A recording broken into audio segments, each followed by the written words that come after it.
So that's essentially my target, 5 inches of, almost 5 inches of eye relief. So face, nose, there's the 2 to 3. So what I'll do is I'll put the rings back on very lightly. I'm not worried about having this level at this point, because right now I'm all about the eye relief. Once I've figured out where I need to go in terms of forward, back, I actually can't put it too much more forward.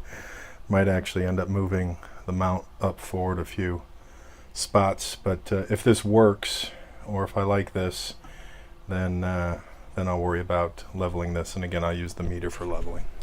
Okay, so you can see what I did. I just mounted the front ring just with enough pressure so that the scope doesn't wiggle. I have it lightly set to almost 0 degree, fluttering between 1 and 0.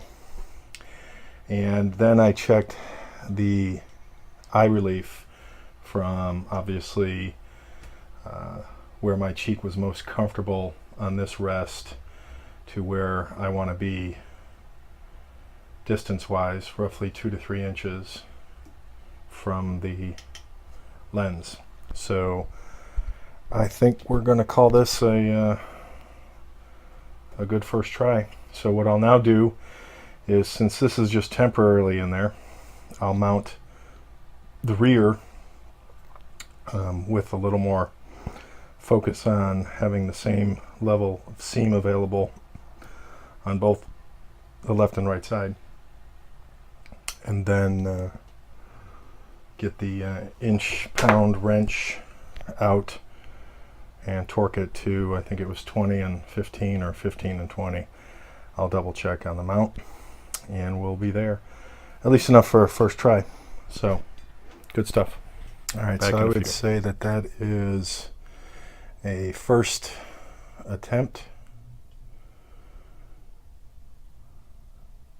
Picatinny, top Picatinny rail is zeroed, or level, I guess is a better description, and that scope is sitting at 0. The mount is at 0, flutter to 1, and the scope in those rings with the meter sitting right here, either horizontally or vertically, is set to 0.